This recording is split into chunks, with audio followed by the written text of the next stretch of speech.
ఇక తర్వాత మళ్ళీ ఇక్కడ ఇక 2 సంవత్సరాలు జరిగినాక అనుకోకుండా మళ్ళీ హుజరాబాద్లో ఆయన రిజైన్ చేయడం జరిగింది. బై ఎలక్షన్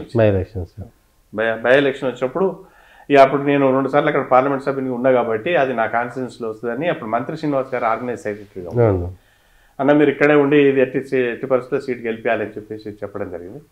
తర్వాత అందరినీ కూడా ఇన్ఛార్జ్గా నియమించారు ఆడ ఉన్నప్పుడు. నేను ఒక 4 months అక్కడ ఉండి ఇల్లు తీసుకొని అప్పుడు రాజేంద్ర గారి కొరకు పనిచేసి నా వంతు నేను కృషి చేసి అక్కడ అందరికంటే 2019 నుంచి బీజేపీలో యాక్టివ్ ఉన్నారు. 2019 నుంచి ఉన్నాను. ఆ 19 తర్వాత 21లో వచ్చినాయి అనుకోండి హుజరాబాద్ ఎన్నికలు. 20 దుబ్బాకు వచ్చింది. ఆ తర్వాత అంటే కంటిన్యూస్ ఎలక్షన్. ఫస్ట్ మాకు హుజూర్ నగర్ నుంచి నేను పార్టీలో చేరంగానే నాకేమైంది, ఫస్ట్ ఎలక్షన్ మెదక్ పార్లమెంట్ అని ఇచ్చారు. 13 మున్సిపాలిటీలు ఉండే. 13 మున్సిపాలిటీలు అఫ్ కోర్స్ బీజేపీ అంటే అప్పుడే కొంచెం ఉండగానే ఎక్కడ కూడా గెలవలే. ఉన్నదానికంటే ఓటింగ్ పర్సెంటేజ్ మాత్రం పెరిగింది.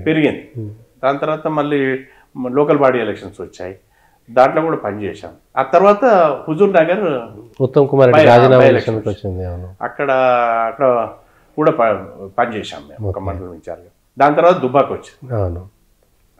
దాని తర్వాత నాగార్జున సాగర్ వచ్చింది.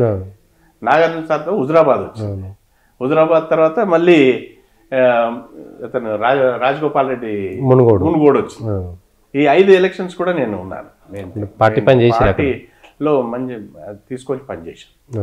నెక్స్ట్ థింగ్ మధ్యలో కార్పొరేషన్ ఎలక్షన్స్ వచ్చాయి. జిహెచ్ఎంసీ వచ్చినప్పుడు అప్పుడు మల్కాజ్గిరి నేను అక్కడ ఉన్నాను కాబట్టి నాకు అప్పుడు కుత్బుల్లాపూర్ ఒకటి మొత్తం ఇచ్చాడు. 8 డివిజన్స్ ఉండే. దానిలో కూడా బాగా పనిచేశాం.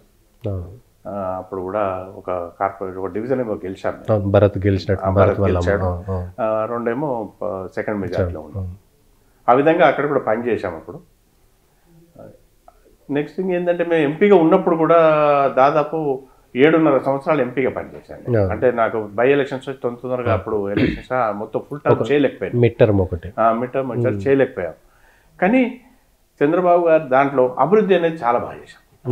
చాలా. ఇప్పుడు ఆఫ్ కోర్స్ మేము చెప్తా అప్పుడు జూనియర్ కాలేజ్ కానీ నెక్స్ట్ ఇంకా కాలేజెస్ కానీ డిగ్రీ కాలేజీలు వాటిల్లో కూడా కావాలి అంటే చాలా మేము దీంతో పట్టుదలతో పనిచేసి పనులు తీసుకొచ్చాం.